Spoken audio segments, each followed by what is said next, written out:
من الشیطان اللعین الرجیم بسم اللہ الرحمن الرحیم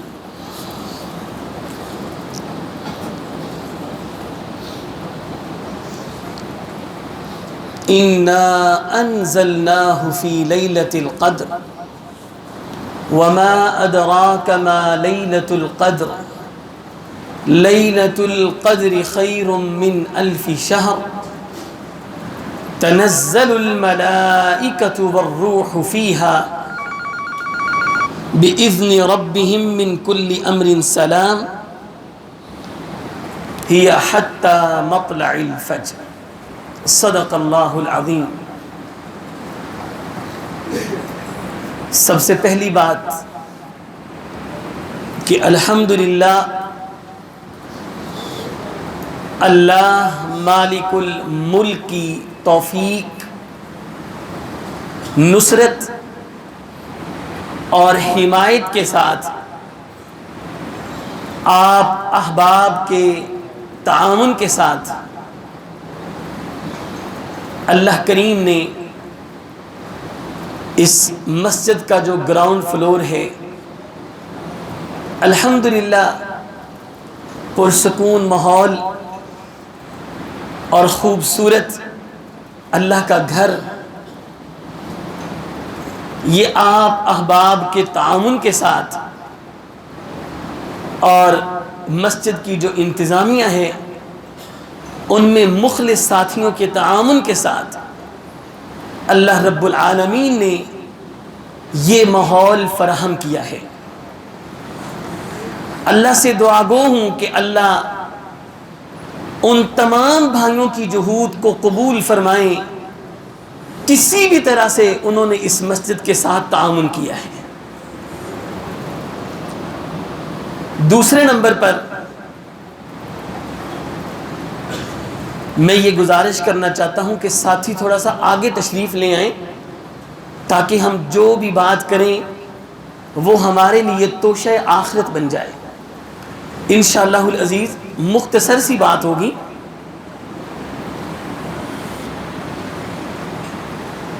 رمضان المبارک اپنی آخری مراحل میں ہے۔ حضرات سلف صالحین کا یہ طریقہ تھا کہ رمضان کا استقبال بڑی خوشی اور دل جمی کے ساتھ کرتے اور یہ دعائیں کرتے، اللہم بلغنا رمضان، اللہم بلغنا رمضان۔ لیکن جب یہی رمضان اپنے الوداعی لمحات میں ہوتا تو حضرات سلف صالحین کی ہچکیاں بن جاتی، آنکھوں سے آنسو جاری ہو جاتے کہ آج رمضان المبارک ہم سے جدا ہونے لگا ہے۔ رحمتیں اور برکتیں، سعادتیں اللہ کی طرف سے حاصل ہونے والی خوشیاں آج وہ اپنے اختتام کی جانب رواں دواں ہیں۔ اور اسی رمضان کا آخری عشرہ یہ اتنی اہمیت کا حامل ہے کہ نبی کریم صلی اللہ علیہ وسلم کان النبی صلی اللہ علیہ وسلم یجتہد فی العشر الاواخر ما لا یجتہد فی غیرہ۔ اللہ کے نبی صلی اللہ علیہ وسلم جتنی بہترین عبادت محنت اور مشقت کے ساتھ رمضان المبارک کے آخری عشرے میں کرتے، اتنی محنت کے ساتھ اجتہاد کے ساتھ پہلے 2 عشروں میں اللہ کے نبی عبادت نہیں کیا کرتے تھے۔ کیفیت کیا ہے کہ کان النبی صلی اللہ علیہ وسلم اذا دخل العشر احیا اللیل ایقظ اہلہ وجد وشد میزرہ، کہ جب رمضان المبارک کا آخری عشرہ اس کا آغاز ہوتا، داخل ہوتا، اللہ کے نبی صلی اللہ علیہ وسلم خود بھی جاگتے، اپنے گھر والوں کی بھی جگاتے، اپنی ازواج کو بھی جگاتے ہیں عبادت کے لیے. اور کیفیت کیا ہے؟ وجدہ، سختی سے محنت کرتے ہیں عبادت میں، اللہ کو راضی کرنے میں کوشش کرتے. اور کوشش کی کیفیت کیا ہے؟ وشد میزرہ، اللہ کے نبی اپنے لنگوٹ کو کس لیتے. اللہ کے نبی صلی اللہ علیہ وسلم عبادت کی کیفیت یہ ہوتی کہ جس طرح دوڑنا ہو اور دوڑ کے وقت بندہ اپنے تہبند کو، اپنے کپڑوں کو سمیٹ لیتا ہے، اللہ کے نبی صلی اللہ علیہ وسلم اس طرح اپنے لنگوٹ کو، اپنے تہبند کو کس لیتے اس رمضان المبارک کے آخری عشرے میں عبادت کرنے کے لیے. میرے بھائیوں، یہی وہ عشرہ ہے جس کے بارے میں نبی کریم صلی اللہ علیہ وسلم نے فرمایا اس میں تاک راتوں میں سے ایک رات ایسی ہے جو لیلۃ القدر کی رات ہوتی ہے. اللہ کے نبی صلی اللہ علیہ وسلم نے فرمایا تحروا لیلۃ القدر فی العشر الاواخر، رمضان المبارک کے آخری عشرے میں لیلۃ القدر کو تلاش کرو. اور لیلۃ القدر کیا ہے؟ لیلۃ القدر خیر من الف شہر، 1000 مہینوں کی عبادت ایک طرف، اور اس رات کو کیا ہوا قیام اللیل عبادت، اللہ کے قریب ہونا، سجدے میں رات گزار دینا، توبہ استغفار کرنا، یہ ایک رات کی عبادت 1000 مہینوں کی عبادت پر فضیلت رکھتی ہے. نبی کریم صلی اللہ علیہ وسلم نے فرمایا من قام لیلۃ القدر ایمانا واحتسابا غفر له ما تقدم من ذنبه، وہ بندہ جو لیلۃ القدر کی رات قیام کرتا ہے، اللہ کے سامنے کھڑا ہو جاتا ہے اللہ کو منانے کے لیے، اللہ کو راضی کرنے کے لیے. اور یہ رات ایسی ہے کہ جس رات اللہ اپنے فل ماحول میں، فل جوبن میں ہوتے ہیں، اور اللہ اپنے فرشتوں کو کہتے ہوں گے مجھے امید ہے فرشتوں یہی وہ میرے بندے ہیں جن کے بارے میں تم نے مجھے کہا تھا وَيَسْفِكُ الدِّمَاءَ، اللہ ان کو تو زمین پر پیدا کرے گا، ان کی تخلیق باعث نقصان ہوگی، یہ زمین پر خون خرابہ کریں گے، فتنہ اور فساد پھیلائیں گے. فرشتوں دیکھو یہ بھی تو میرے ہی بندے ہیں جو آج مجھے راضی کرنے کے لیے آئے ہیں. اللہ اس وقت فرشتوں کے اندر بیٹھ کر فخر کرتے ہوں گے. اور کیا؟ من قام لیلۃ القدر ایمانا واحتسابا، جس بندے نے لیلۃ القدر کا قیام کیا ایمان کی حالت میں اور ثواب کو تلاش کرتے ہوئے، غفر له ما تقدم من ذنبه، اس کی زندگی کے جتنے بھی گزشتہ گناہ ہیں اللہ ساروں کے اوپر قلم پھیر دیتے ہیں. میرے بھائیوں، آج کی یہ جو رات ہے ہو سکتا ہے یہی لیلۃ القدر کی رات ہو، 29ویں آ رہی ہے، ہو سکتا ہے وہ ہو. اگر جس نے اس سے فائدہ نہ اٹھایا ہو اس کے لیے ابھی بھی موقع اور غنیمت ہے، وہ ضائع نہ کرے، اور ان بقیہ 2 راتوں میں وہ اللہ کے سامنے سجدہ ریز ہو جائے اور اپنے رب کو منانے کے لیے تیار ہو جائے. دوسرے نمبر پر جو بات کرنا چاہتا ہوں وہ یہ ہے کہ میرے بھائیوں، رمضان المبارک میں اپنے نفس کا آپ نے جائزہ لینا ہے، آپ نے احتساب کرنا ہے، اپنے رجحانات کو دیکھنا ہے، اپنی ترجیحات کو دیکھنا ہے. دیکھیں، جائزہ لیں. احتساب کسے کہتے ہیں؟ احتساب کہتے ہیں کہ اپنے رجحانات اور اپنے میلانات ان کے اندر تبدیلی لے کر آنا اور دل پر لگے ہوئے داغوں کو صاف کرنا. احتساب کسے کہتے ہیں؟ کہ جو آپ کے دل کے اندر گندگی اور نجاست ہے اس کا جائزہ لے کر اس کو دھو ڈالنا. اور احتساب جو ہے کیا ہوتا ہے؟ اپنے اعمال کا ایک جائزہ لینا کہ کس جگہ پر میں نے جہاں پر غلطی کی ہے وہ میں سوچوں، اس کے بارے میں غور و فکر کروں، اور جہاں جہاں پر وہ غلطی ہوئی ہے اس کو دوبارہ نہ دہراؤں، اور اللہ کو دوبارہ ناراض ہونے کا موقع اور مہلت نہ دوں۔ میرے بھائیو، اللہ کی قسم، قد افلح من تزکا، جس نے اپنے نفس کا تزکیہ کر لیا، احتساب کر لیا، وہ کامیاب ہی کامیاب ہے۔ اور جس نے نفس کا تزکیہ نہ کیا، سوچیں روزے کی حالت میں نے جھوٹ کہاں بولا ہے، سوچیں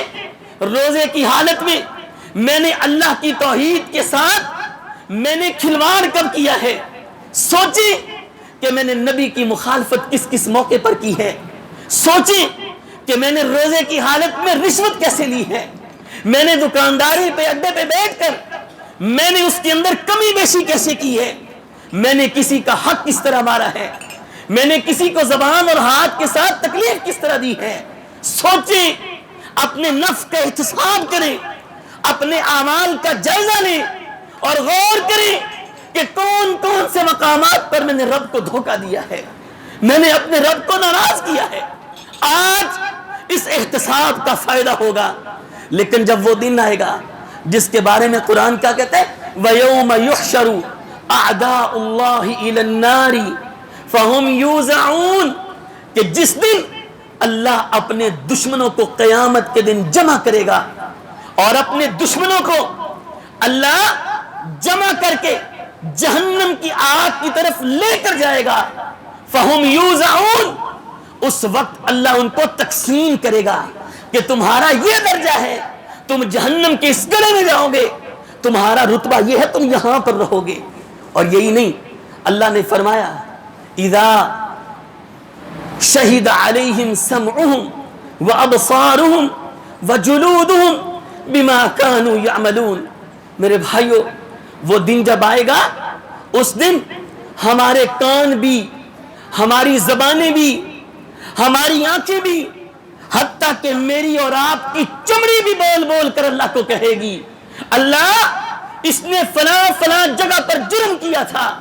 یہ تیرا مجرم بندہ ہے۔ اور یہی نہیں، اليوم نختم على افواہہم وتکلمنا ایدیہم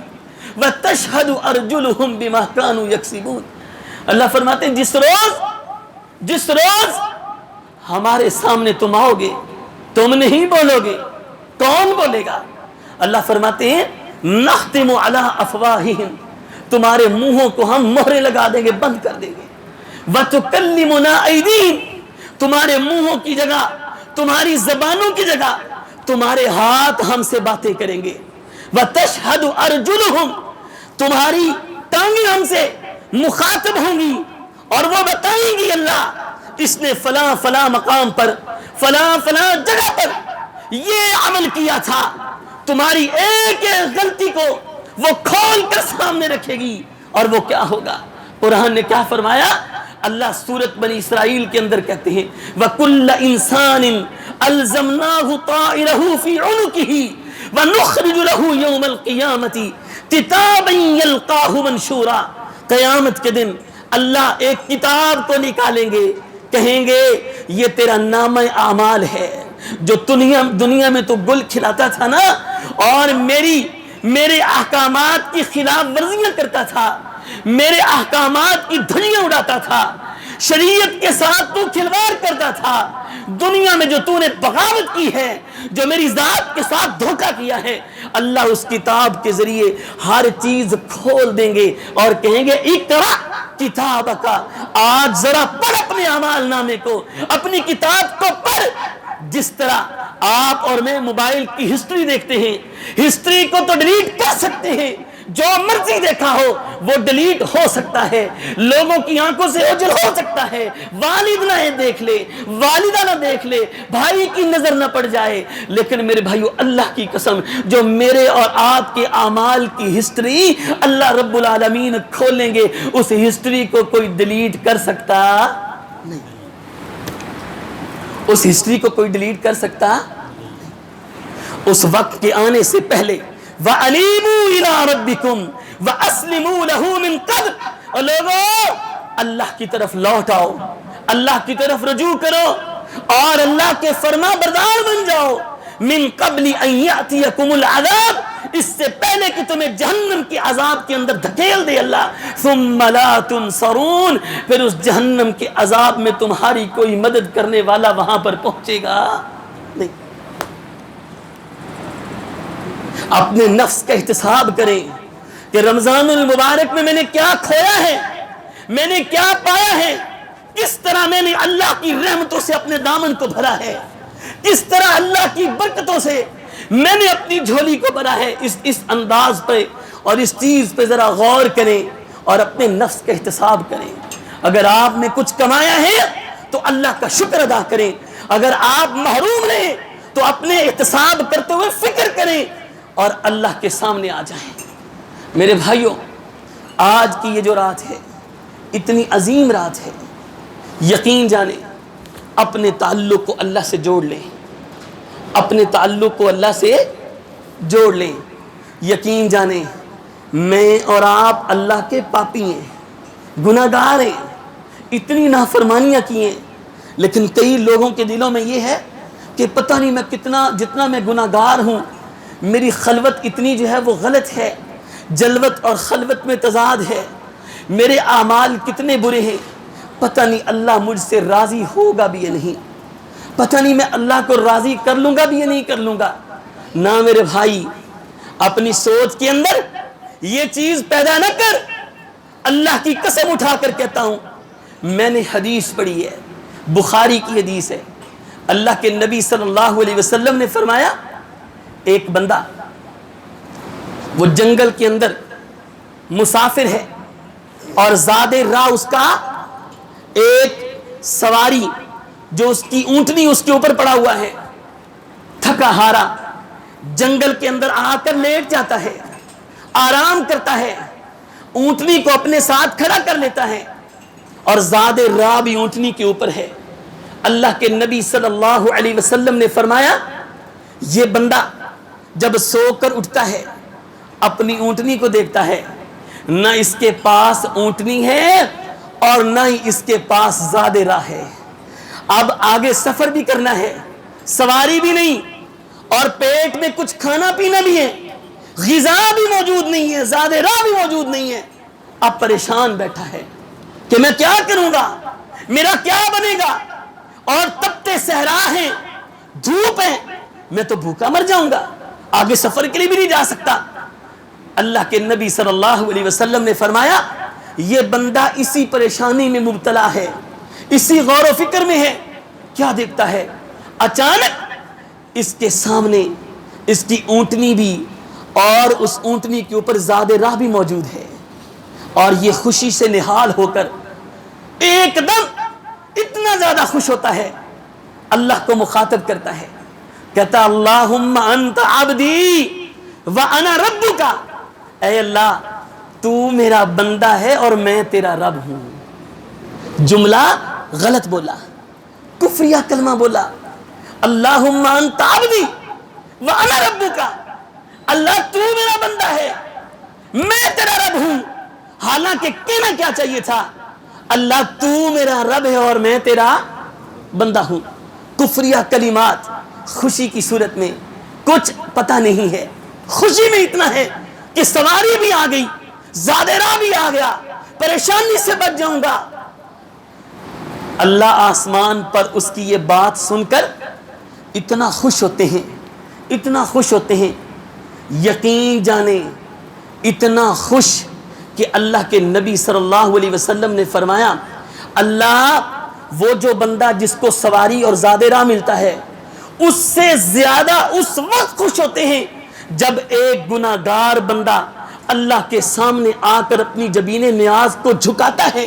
اور آ کر کہتا اللہ میں گناہ گار ہوں، میں تیرا پاپی، میں عاصی اور نافرمان، اللہ تیرے در پر آ گیا ہوں، تیرے در کے علاوہ کوئی اور در نہیں ہے میرے پاس، مجھے اس در کی بھی خبر کر جس دروازے کو جا کر میں کھٹکھٹاؤں، اگر اللہ ایسا کوئی دروازہ نہیں ہے تو نے نہیں بنایا، میں تیرا مجرم اور گناہ گار ہوں، اللہ تجھ سے معافی لے کر جانی ہے، تجھے راضی کر کے جانا ہے، تجھ سے خیرات اس جھولی میں ڈلوا کر جانا ہے، اللہ معاف کر دے، اللہ تو معاف کر دے، اللہ سارے گناہوں پر رحمت کا قلم پھیر دیتے ہیں۔ میرے بھائیوں سوچے ذرا، نبی کریم صلی اللہ علیہ وسلم نے یہ حدیث کے بعد قل یا عبادی الذین اسرفوا علی انفسہم لا تقنطوا من رحمت اللہ، اے میرے پیغمبر میرے ان بندوں سے کہہ دیجئے، کیا کہیے، جنہوں نے اپنے گناہوں پر اور اپنی زیادتیوں پر ندامت اٹھاتے ہوئے میرے در پر آ کر مجھ سے معافی مانگی ہے، اپنے نفسوں پر ظلم کیا ہے، لا تقنطوا من رحمت اللہ، اللہ کی رحمت سے نا امید نہ ہو، ان اللہ یغفر الذنوب جمیعا، اللہ تو گناہوں کو معاف کرنے والا ہے، اللہ تو خیرات کے دروازے کھولنے والا ہے، کوئی اللہ کے در پر آئے تو صحیح، اللہ اپنی رحمت کے دریا بہا دے گا۔ میرے بھائیوں، میں نے حدیث پڑھی ہے، اللہ کے نبی صلی اللہ علیہ وسلم نے فرمایا، میرے بھائیوں کیا میرے اور آپ کے گناہ اس بندے سے بھی زیادہ ہیں جس نے 99 بندوں کو قتل کیا تھا؟ کتنے بندوں کو؟ 99 بندوں کو، بخاری کی حدیث ہے، لیکن جب اس نے توبہ کی، اللہ کو اس کی توبہ کا انداز اتنا پسند آیا، اتنا پسند آیا کہ اس کی توبہ کو دیکھ کر فرشتے بھی آپس میں کیا کر رہے ہیں؟ لڑ جھگڑ رہے ہیں۔ کیا میں اور آپ اس قاتل سے بھی زیادہ گناہگار ہیں جس نے 99 قتل کیے تھے؟ مجھے یہ بتائیں، کیا میں اور آپ اس عورت سے بھی زیادہ گناہگار ہیں جو غامدیہ قبیلے کی تھی، جس نے کیا کیا تھا؟ زنا کیا تھا؟ اللہ کے نبی صلی اللہ علیہ وسلم کے پاس آئی اور کہتی، اللہ کے نبی گناہگار ہوں، اللہ کی مجرمہ ہوں، مجھے پاک کر دیجئے، گناہوں سے صاف کر دیجئے۔ اللہ کے نبی صلی اللہ علیہ وسلم نے جب اسے رجم کی حد لگائی اور اللہ کے نبی صلی اللہ علیہ وسلم کو اس کا جنازہ پڑھانے کے لیے تیار تھے، حضرت عمر آئے، کہنے لگے، اللہ کے نبی آپ ایک زانیہ کا جنازہ پڑھائیں گے؟ نبی کریم صلی اللہ علیہ وسلم نے فرمایا، عمر تجھے نہیں پتا، اس عورت کی توبہ اور توبہ کے انداز اللہ کو اتنے پسند آئے ہیں، اتنے پسند آئے کہ اس ایک عورت کی توبہ مدینے کے 70 گناہگاروں پر تقسیم کر دی جائے تو تب بھی اس کی توبہ غالب رہے۔ اللہ کے نبی صلی اللہ علیہ وسلم نے فرمایا، عمر اللہ نے اس کے تمام گناہوں کو معاف کر دیا ہے۔ میرے بھائی، انما التوبۃ علی اللہ للذین یعملون السوء بجہالۃ، اور توبہ تو ان کے لیے ہے جو گناہ کرتے ہیں نادانی میں، جہالت میں، پتہ نہیں ہے، ثم یتوبون من قریب، پھر جب شرمندگی ہوئی، احساس ہوا، ندامت ہوئی، فوراً اللہ کے در پر آ گئے، گر گئے اور کہتے ہیں، اللہ ہم تیرے مجرم ہیں، فَأُولَٰئِكَ يَتُوبُ اللَّهُ عَلَيْهِمْ، اللہ بھی پھر ان کے رویوں کو دیکھ کر ان پر رجوع کرتا ہے۔ اور کس طرح رجوع کرتا ہے؟ فرمایا، من تاب وآمن وعمل عملا صالحا، جو بندہ توبہ کر لیتا ہے، ایمان لے آتا ہے، توبہ کے بعد نیک عمل کرتا ہے، پھر کوئی گناہ والا کام نہیں کرتا، فَأُولَٰئِكَ يُبَدِّلُ اللَّهُ سَيِّئَاتِهِمْ حَسَنَاتٍ، یہی وہ لوگ ہیں کہ جن کے گناہوں کو اللہ نیکیوں میں تبدیل کر دیتے ہیں۔ وَكَانَ اللَّهُ غَفُورًا رَحِيمًا، اللہ تو لوگوں کو بہت زیادہ بخشنے والا اور بہت زیادہ رحم کرنے والا ہے۔ اور دوسرے مقام پر کیا فرمایا؟ فرمایا اللہ کے نبی صلی اللہ علیہ وسلم نے، ان اللہ لا يقبل توبۃ العبد الا ما لم يغرغر، توبہ کا وقت ہے کہ جب موت کو دیکھا اور جب دیکھا کہ اب کوئی آگے چارہ نہیں ہے، جب دیکھا کہ اب بچنے کے آثار نہیں ہیں، جب ایسی صورتحال دیکھی کہ آخری لمحات ہیں، اس وقت توبہ کرنی شروع ہو گئی۔ میرے بھائی، اللہ کو ایسی توبہ قابل قبول نہیں ہے۔ اللہ کو کون سی توبہ قبول ہے؟ توبہ تو عین آخری لمحات میں فرعون نے بھی کی تھی، اس نے کہا تھا، آمنت بہ بنو اسرائیل، میں آج ایمان لے آتا ہوں بنی اسرائیل کے رب پر اور موسیٰ کے رب پر الآن وقد عصیت قبل وکنت من المفسدین. اللہ میں نافرمان تھا، میں تیرا مجرم تھا، میں باغی تھا، سرکش تھا، ظلم و ستم کیے. اللہ اب میں تیرے دربار پر تجھ سے معافی مانگتا ہوں. اللہ نے فرمایا فرعون آج کے بعد اور اب تیرے ایمان کی ہمیں کوئی ضرورت نہیں ہے. جب ایمان لانے کا وقت تھا اس وقت تو ایمان نہیں لایا، اب تیرے ایمان کی ہمیں کوئی ضرورت نہیں ہے. اللہ نے اس کے ایمان کو مردود کر دیا، نہیں قبول کیا. میرے بھائی آج وقت ہے اللہ کے سامنے اپنے گناہوں کے استغفار کرنے کی، اللہ کی طرف انابت و رجوع کرنے کی، اللہ کو راضی کرنے کی، اور اپنی خطاؤں پر شرمندگی کرنے کی، ندامت اٹھانے کی. نبی کریم صلی اللہ علیہ وسلم نے فرمایا، میں نے حدیث پڑھی ہے، یقین جانے نبی کریم صلی اللہ علیہ وسلم کے صحابی اللہ کے نبی کے پاس آتے ہیں، کہتے ہیں اللہ کے نبی مجھے یہ بتائیں کہ پریشانیوں سے نجات کیسے ممکن ہے، بندہ پریشانیوں سے کیسے بچ سکتا ہے. اللہ کے نبی صلی اللہ علیہ وسلم نے فرمایا بندہ پریشانیوں سے اس وقت بچتا ہے وبکی علی خطیتی کا، جب بندہ اپنے گناہوں پر رونا شروع کر دے. جب بندہ اپنے گناہوں پر اللہ کے سامنے رونا شروع کر دے اور اپنے دل کے بوجھ کو ہلکا کر لے، اپنی پریشانیوں کا ازالہ کر لے، اس وقت اللہ پریشانیاں دور بھی کر دیتے ہیں اور اس کی اللہ تعالیٰ نجات بھی کر دیتے ہیں. آج کی رات ہمیں یہ رویہ اپنانا ہوگا جو نبی کریم صلی اللہ علیہ وسلم کا رویہ تھا. صحابہ کہتے ہیں کہ اللہ کے نبی جب نماز پڑھتے تو آپ نماز کی صورت میں اس طرح روتے کہ جس طرح چکی پسنے کی آواز ہو. اللہ کے نبی صلی اللہ علیہ وسلم اللہ کو منانے کے لیے، اللہ کو راضی کرنے کے لیے قیام اللیل کی حالت میں، رات کی تنہائیوں میں اور رات کے پچھلے پہر میں جب اللہ سے رابطہ کرتے، اللہ کیا کہتے؟ اماں جی نے کہا تھا نا اللہ کے نبی آپ کو کیا ضرورت ہے اللہ سے اس طرح معافیاں مانگنے کی، آپ کے اوپر تو کوئی گناہ نہیں ہے، اللہ نے تو آپ کو بخشا ہوا ہے، آپ کے اگلے پچھلے سارے گناہوں کو اللہ نے پہلے سے معاف کر دیا ہے،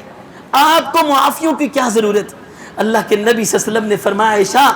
افلا احب ان اکون عبدا شکورا، کیا میں یہ پسند نہیں کرتا کہ میں اللہ کا شکر گزار بندہ بن جاؤں. میں تو اللہ کا شاکر بندہ بننے کے لیے اللہ کو راضی کرتا ہوں اور اپنے گناہوں کی معافی چاہتا ہوں. میرے بھائیوں آج کی اس رات میں اللہ کو راضی کرنا ہے تو اس طرح راضی کریں. امام حسن بصری رحمہ اللہ، نام سنا ہے ان کا؟ امام حسن بصری رحمہ اللہ عظیم تابعی، حضرت حمزہ تبع تابعی. ان کی والدہ اپنے بچے کو حمزہ کو لے کر حضرت امام حسن بصری کے پاس چلی گئی اور جا کر کہتی ہیں کہ میں اپنے بیٹے کو آپ کی مجلس میں لائی ہوں، آپ کی صحبت میں لائی ہوں، میں اپنے بیٹے کو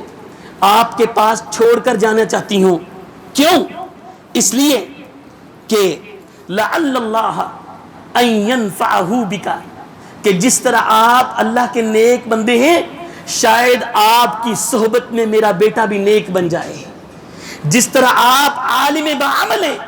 شاید کہ میرا بیٹا بھی آپ کے ساتھ آپ کی مجلس میں رہ کر ایک عالم بعمل بن جائے اور آپ کے جو آثار ہیں، آپ کا رنگ جو ہے وہ میرے بیٹے پر بھی چڑھ جائے. میں اس لیے اپنے بیٹے کو آپ کے پاس چھوڑ کر جا رہی ہوں. سالوں سال گزارے امام حسن بصری رحمہ اللہ کے پاس. کہتے ہیں جب میں نے بہت سارا پڑھ لیا مجھ سے کسی نے پوچھا حمزہ ذرا یہ تو بتاؤ تم نے امام حسن بصری کے پاس اتنے سال گزارے ہیں ان سے کیا سیکھا ہے، ہمیں تو بتاؤ نا. کہنے لگے میں نے حسن بصری سے جتنی دیر بھی پڑھا ہے، جتنے سال بھی گزارے ہیں، میں نے صرف ایک بات ان سے سیکھی ہے. کہنے لگے وہ کون سی بات ہے؟ کہتے ہیں مجھے جو انہوں نے سبق یاد کروایا ہے نا، مجھے جو سبق پڑھایا ہے وہ سبق یہ ہے، انہوں نے مجھے کہا کہ اے حمزہ خود کو آخرت کا غم لگا لے، خود کو آخرت کا غم لگا لے. اگر تو آخرت کے غم میں لگ جائے گا نا تو اللہ تجھے دنیا اور آخرت میں عزتیں عطا کر دے گا. تو آخرت کا غم لگا لے، اللہ تجھے، جب تو آخرت کا غم لگا لے گا کہ اللہ کو کیا منہ دکھاؤں گا، اللہ کے پاس جاؤں گا، اللہ پوچھیں گے کہ میں نے تجھ پر اتنے انعامات کیے، میں نے تجھ پر یہ بھی نیکی کی، میں نے تجھ پر یہ بھی احسان کیا، میں نے تیری اولاد پر بھی یہ نیکیاں کی، میں نے تجھے زندگی کی ہر نعمت سے نوازا، میں نے تیری تمام خواہشات کو پورا کیا، جو تو نے مانگا میں نے وہ بھی دیا، اور جس کو تو نے نہ مانگا میں نے وہ بھی تیری جھولی میں ڈالا. مجھے یہ سبق ملا ہے کہ اللہ کے ساتھ اپنی لو کو لگا لے، آخرت کا فکر کر لے. جب تو آخرت کا فکر کر لے گا نا تو حمزہ اللہ تجھے دنیا میں بھی عزت عطا کریں گے، آخرت میں بھی عزت عطا کریں گے. اور یہی نہیں بلکہ حسن بصری کی مجلس سے جو میں نے سبق سیکھا ہے مجھے یہ ملا ہے، کہتے ہیں یہ سبق ملا کہ اے حمزہ تو اپنا جو خلوت ہے، تنہائی ہے، اس میں اپنے رب کو منا لینا، اپنے رب کو راضی کر لینا. اور اگر تیرا رب تجھ پر راضی ہو گیا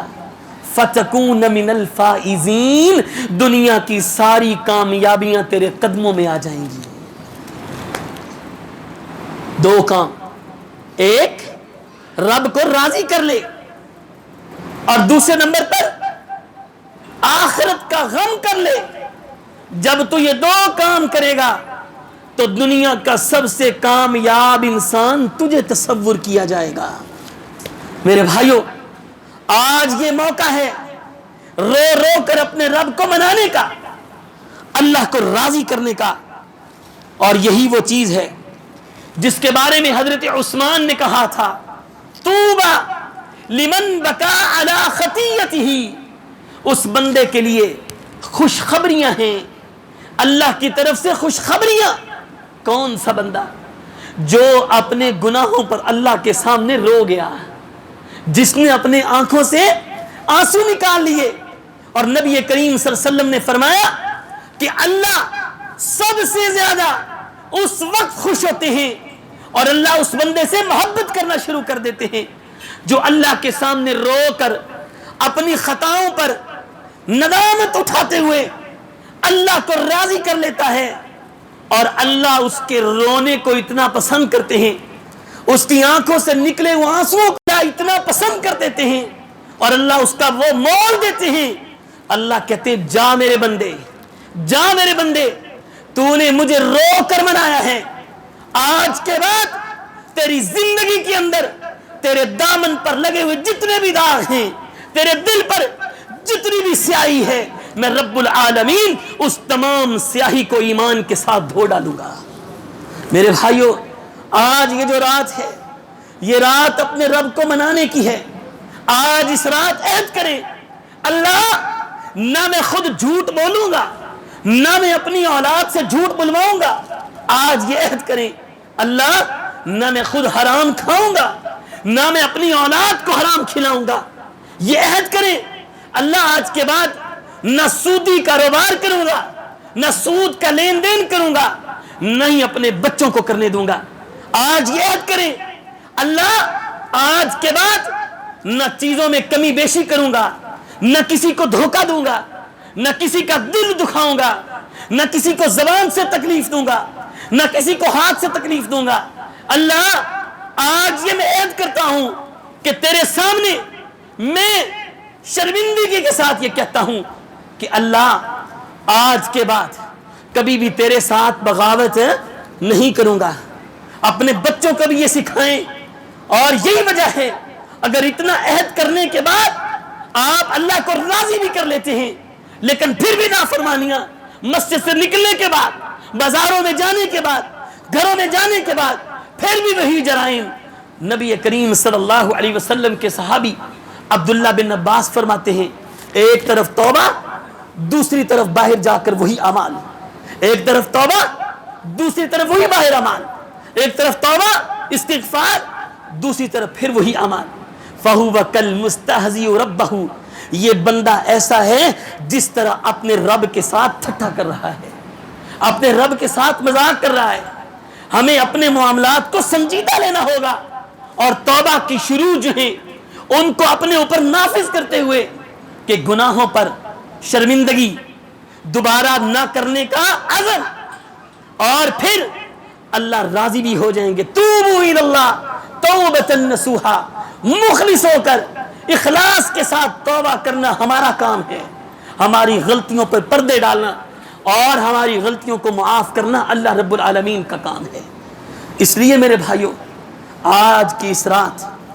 اللہ کو راضی کر لیں, اپنے گناہوں کی معافی مانگ لیں. اللہ رب العالمین انشاءاللہ العزیز ہماری خطاؤں کو معاف کریں گے. خلوت پہ جا کر رو کر منائیں اللہ کو. یقین جانیں اللہ تو آنسوؤں کی بڑی قدر کرنے والا ہے. اللہ تو آنسوؤں کی بڑی قدر کرنے والا ہے. ہمارے آنکھوں سے نکلے ہوئے آنسو اللہ ان کی لاج رکھے گا, اللہ ان کو موتی بنائے گا. ان آنسوؤں کی قدر و قیمت اللہ کی بارگاہ میں ہوگی. اللہ رب العالمین سے دعا ہے اللہ ہمیں گناہوں سے بچائے, اللہ ہماری اولادوں کو بھی گناہوں سے بچائے. اللہ ہمیں اپنے نفس کا احتساب کرنے کی توفیق دے, اپنے نفس کا جائزہ لینے کی توفیق دے. جہاں جہاں پر خطائیں ہوئی ہیں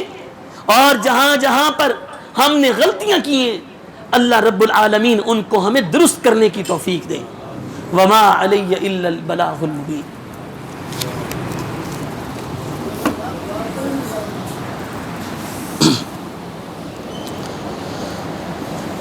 یا رب لک الحمد کما ینبغی لجلال وجہک وعظیم سلطانک.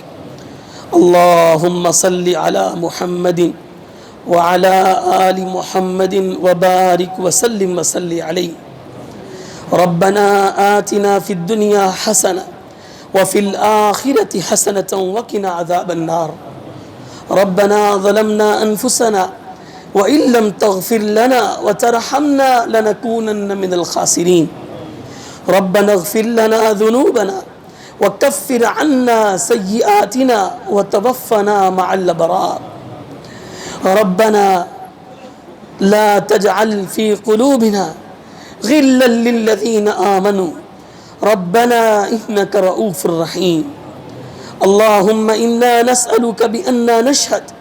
أنك أنت الله لا إله إلا أنت الأحد الصمد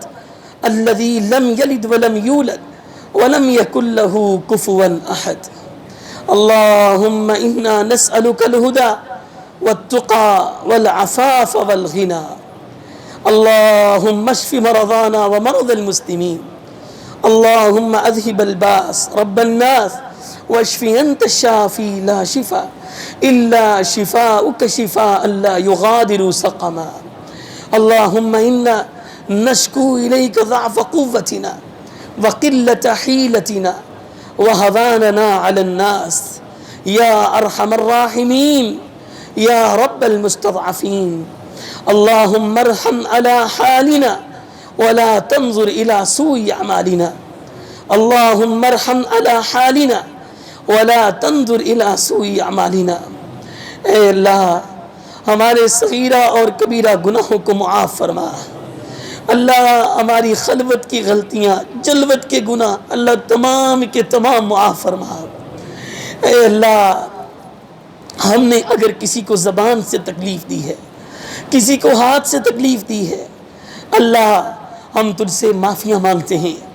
اللہ تو ہمارے گناہوں کو معاف فرما. اللہ ہم نے جہاں پر تیری یا تیرے نبی کی مخالفت کی ہے اللہ اس مخالفت کو اللہ درگزر فرما دینا. اللہ ہمارا جو ہے وہ مواخذہ نہ کرنا. اللہ تیرے نبی کی مخالفت جہاں جہاں ہوئی ہے اللہ اس کا مواخذہ نہ کرنا. ہم آج تجھ سے اس کی معافی مانگتے ہیں. معافی کے طلبگار ہیں۔ اللہ تو ہمارے دلوں میں ایمان کی دولت پیدا کر دے، اللہ ہمارے دلوں کو ایمان سے دھو ڈال، اللہ ہمارے دلوں سے عداوت کو ختم کر دے، ہمارے دلوں سے نفرت کو ختم کر دے، اللہ بغض و کینے کو ختم کر دے، اللہ محبت اور پیار اس دل کے اندر جمع فرما دے، اللہ رشتہ داروں کے ساتھ محبت، بہن بھائیوں کے ساتھ محبت، بیٹوں کے ساتھ محبت، بیٹیوں کے ساتھ، بیوی کے ساتھ، اللہ ہر قسم کی محبت اس دل میں پیدا فرما۔ اللہ اپنے نبی کی محبت، اپنے صحابہ کرام نبی کے جو خاص دوست سنگت ہے ان کی، اللہ ان کی محبت، اللہ قرآن کی محبت، دین کی محبت، اسلام کی محبت، اللہ یہ تمام محبتیں ہمارے دلوں میں جمع فرما دے۔ اے اللہ ہمارے صغیرہ اور کبیرہ گناہوں کو معاف فرما دے۔ اللہ ہم ندامت سے آئے ہیں، یہ عہد کرتے ہیں کہ آج کے بعد ان کو دوبارہ نہیں لٹائیں گے۔ اللہ ہم اس مسجد میں تجھ سے یہ عہد کرتے ہیں کہ ہم گناہوں پر شرمندہ ہیں، ہم ندامت زدہ ہیں، ہم دامن اپنا پھیلا کر بیٹھے ہیں۔ اللہ تو معاف کرنے والا ہے، تیرا در ہے، تیرے در کے علاوہ کوئی بھیک دینے والا نہیں ہے۔ اللہ تجھ سے التجا کرتے ہیں تو ہمارے گناہوں کو معاف فرما دے، اللہ ہماری غلطیوں کو معاف فرما دے، اللہ ہماری اولادوں کو نیک بنا دینا، اولادوں کو صالح بنانا، اللہ ہماری اولادوں کی دلوں میں قرآن کی محبت پیدا فرما دے، دین کی محبت پیدا فرما دے، اللہ ان کو کجروی سے محفوظ فرمانا، الہات سے محفوظ فرمانا، اللہ معصیات سے بچا لینا، اللہ ہماری اولادوں کو گناہوں سے بچا لینا، اللہ ہماری اولادوں کو کجروی سے بچا لینا، گمراہی سے بچا لینا، اللہ ہماری اولادوں کے دلوں میں ان کے اعمال کو،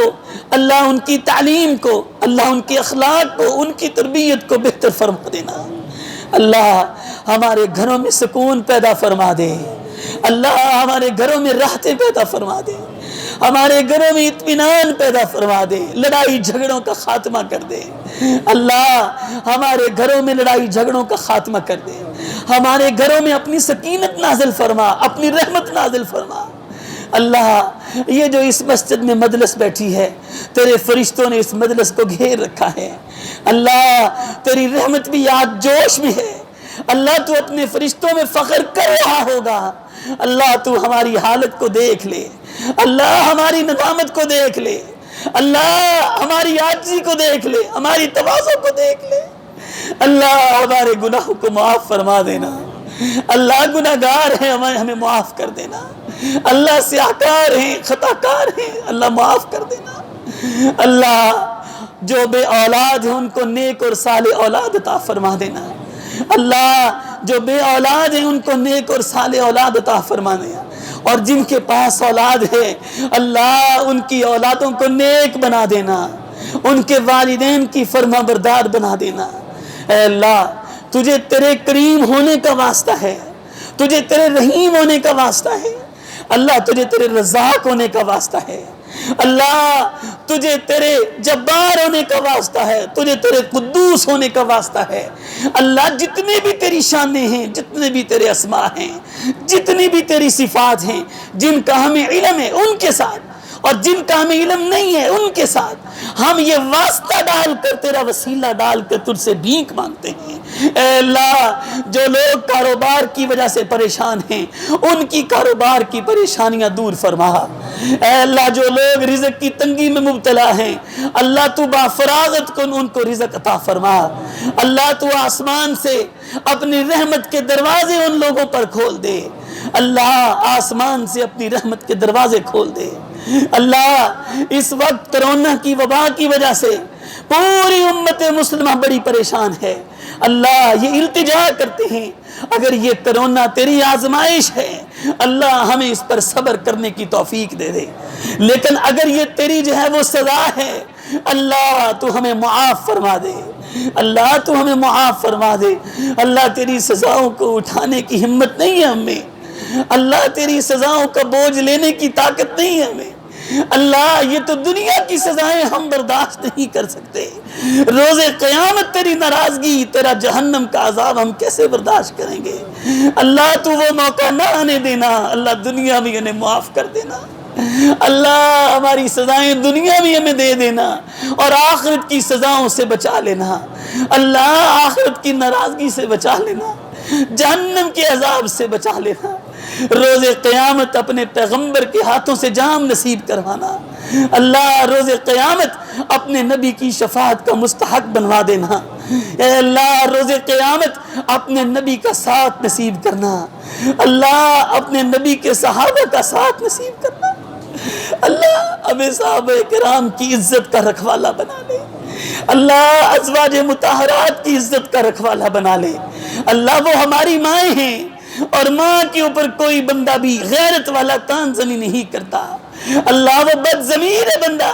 جو تیرے نبی کے صحابہ کے اوپر اور تیرے نبی کی بیویوں کے اوپر اپنی ماں کے اوپر بھونکتا ہے، اللہ تو اس کی زبان کو لگام ڈالنا، اللہ تو اس کی زبان کو لگام ڈالنا، اللہ امت مسلمہ کے حال پر اپنا رحم فرما، اللہ کشمیر کے مسلمانوں کی مدد فرما، اللہ اس وقت فلسطین کے حالات بہت خراب ہیں، اللہ فلسطین کے مسلمانوں پر رحم فرما،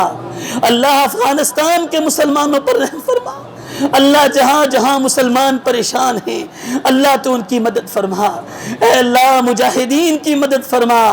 اللہ جو دین اسلام کے غلبے کے لیے اپنی جان کا نذرانہ پیش کر رہے ہیں، چاہے وہ فلسطین کے اندر ہیں، اللہ چاہے وہ عراق کے اندر ہیں، اللہ چاہے وہ کشمیر کے اندر ہیں، اللہ جہاں جہاں مجاہدین تیرے دین کی سرکوبی کے لیے، تیرے دین کے اعزاز کے لیے، تیرے دین کے غلبے کے لیے اپنی جانوں کا نذرانہ پیش کر رہے ہیں، اللہ تو ان کی قربانیوں کو قبول فرما لینا،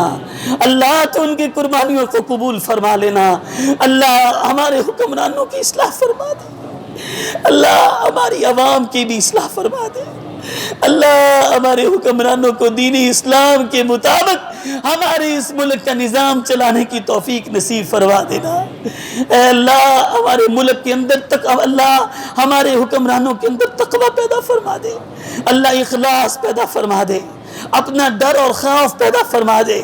اللہ بے حیائی کا خاتمہ فرمانا، فحاشی کا خاتمہ فرمانا، اے اللہ اس وقت موجودہ حالات تعلیم کے حوالے سے، فکری حوالے سے، اللہ اقتصادی اور معاشی حوالے سے بڑے تباہ کن ہیں، اللہ ان حالات کے اوپر اپنی نظر کرم فرمانا، ان حالات کے اوپر اپنی نظر کرم فرمانا، اللہ ہمیں پریشانیوں کے بوجھ سے نکال دے، اللہ ہمیں پریشانیوں کے بوجھ سے نکال دے، اے اللہ ہماری جو کمریں ہیں، ہماری پشتیں، اللہ یہ پریشانیاں اتنی نہیں اٹھا سکتی، اللہ تو ہماری طاقت کے مطابق بوجھ ڈال، اللہ تو ہماری طاقت کے مطابق بوجھ ڈال، اللہ ہم تجھ سے یہ بھی فریاد رسی کرتے ہیں کہ اے اللہ ہمارے بچوں کو نمازی بنانا، ہمارے بچوں کو روزے دار بنانا، لقمہ حرام سے محفوظ فرمانا، لقمہ حرام سے بچا لینا، اے اللہ ہماری بیویوں کو نیک بنا دینا، ہماری بیٹیوں کو نیک بنا دینا، اللہ جو لوگ اپنی بیویوں پر ظلم و ستم کرتے ہیں اللہ ان کو ہدایت نصیب فرمانا، اور جو لوگ بیویوں کے معاملے میں، ان کی تربیت کے معاملے میں، ان کے اخلاق کے معاملے میں اللہ وہ بالکل سنجیدہ نہیں ہیں، اللہ تو ان کی بھی اصلاح فرما، ان کی بیویوں کی بھی اصلاح فرما، اے اللہ گھروں سے لڑائیوں کا خاتمہ فرما، اے اللہ حقوق اللہ کے ساتھ حقوق العباد بھی پورے کرنے کی توفیق نصیب فرما، اللہ حقوق العباد بھی پورے کرنے کی توفیق نصیب فرما، اے اللہ ہم تجھ سے یہ بھیک مانگتے ہیں، ہم تیرے سامنے فریاد کرتے ہیں، تیرے عاجز بندے ہیں، تیرے اللہ ادنا مخلوق ہیں ہم، اللہ تو نے ہمیں پیدا کیا ہے، تو رؤوف الرحیم ہے، تو توبہ پر خوش ہوتا ہے، اللہ تجھے بڑی خوشی ہوتی ہے جب اپنے گناہوں کی تجھ سے معافی مانگتے ہیں، اللہ تیری طرف انابت کرتے ہیں، تجھ سے استغفار کرتے ہیں، اپنے گناہوں کی بھیک مانگتے ہیں، اللہ ہمارے گناہوں کو معاف فرما، اللہ ہمارے گناہوں کو معاف فرما، اللہ گناہ بہت بڑی نحوست ہے، تجھ سے یہی بار بار دعا کرتے ہیں کہ گناہوں کی نحوست سے بچا لینا، گناہوں کی نحوست سے بچا لینا، وہ کاروبار بھی نحوست بنتے ہیں، گھروں میں بھی اللہ، ہمارے معاملات میں بھی اللہ ان گناہوں کی نحوست سے بچا لینا، تیرے تیرے نیک بندے نے کہا تھا قالوا طائرکم معکم، تمہاری نحوست تمہارے اعمال کی وجہ سے ہے۔ اللہ یہ جتنی بھی نحوستیں ہماری زندگی میں ہیں وہ ہمارے بدعمالی کی وجہ سے ہیں، اللہ تو ان نحوستوں کا خاتمہ فرما دے، ہمیں صالح اعمال کرنے کی توفیق نصیب فرما، نیک اعمال کرنے کی توفیق نصیب فرما۔ اے اللہ ہم تجھ سے یہ التجا کرتے ہیں، یہ تجھ سے التجا کرتے ہیں، اے اللہ جو بکیاں راتے ہیں اللہ ان میں بھی اسی طرح ہمیں اپنے سامنے جھکنے کی توفیق نصیب فرمانا۔ اللہ رمضان المبارک میں کیے ہوئے صدقات و خیرات کو قبول فرما لینا، نیکیاں قبول فرما لینا، نمازیں قبول فرما لینا، تیرے رستے میں انفاق، تیرے رستے میں خرچ کیا ہوا مال اللہ اس کو بھی قبول فرما لینا۔ اللہ جن لوگوں نے اس مسجد کے اوپر اپنے مال کو خرچ کیا ہے، اپنی جہود کو خرچ کیا ہے، اے اللہ چاہے انہوں نے وقت خرچ کیا ہے، چاہے انہوں نے پیسے خرچ کیے ہیں، اللہ تو تمام کے تمام لوگوں کی خرچ کیے ہوئے مال کو توشہ آخرت بنا لینا، نجات کا ذریعہ بنا لینا، اے اللہ اس کو اپنی بارگاہ میں قبول فرما لینا۔ اے اللہ جن لوگوں نے اس مسجد کی اینٹیں لے کر دی ہیں، چاہے وہ سیمنٹ لے کر دیا ہے، چاہے سریا لے کر دیا ہے، چاہے وہ مسجد کی خوبصورتی میں حصہ ڈالا ہے، تیرے نبی نے کہا ہے من بنا للہ مسجدا بنا اللہ لہ بیتا فی الجنہ، جس نے مسجد اللہ کے لیے بنائی، اللہ بنانا چاہے وہ ایک اینٹ بھی انہوں نے لگائی ہے، اللہ تو ان کا گھر بھی جنت الفردوس میں بنا دینا، اللہ تو ان کا گھر بھی جنت میں بنا دینا۔ اے اللہ تیرے نبی نے کہا تھا قیامت کے دن اللہ اپنے پڑوسیوں پر فخر کریں گے، اور وہ پڑوسی کون ہوں گے؟ مسجد کی تعمیر کرنے والے، مسجد کی آباد کاری کرنے والے، مسجد کے معاملات کو چلانے والے، نظم و ضبط کو چلانے والے۔ اللہ ہمیں ان میں شامل کر لینا جن پر تو روز قیامت فخر کرے گا، جو تیرے پڑوسی اور ہمسائے ہوں گے، جن کو دیکھ کر تو راضی ہو جائے گا۔ اے اللہ جن بھائیوں نے بھی تیرے اس گھر کو بنانے میں کوشش کی ہے، اگر ان کے پاس گھر نہیں ہے، کرائے پر رہتے ہیں، اللہ تو ان کو اپنا گھر بنانے کی توفیق نصیب فرمانا، اور جنہوں نے گھر بنا لیے ہیں اس مسجد کے اوپر تعاون کی وجہ سے، اے اللہ تو ان کے گھروں میں رحمت نازل فرما دینا، برکت نازل فرما دینا۔ ربنا تقبل منا انك انت السميع العليم وتب علينا انك انت التواب الرحيم، وصلى الله على النبي محمد وعلى آله واصحابه اجمعين۔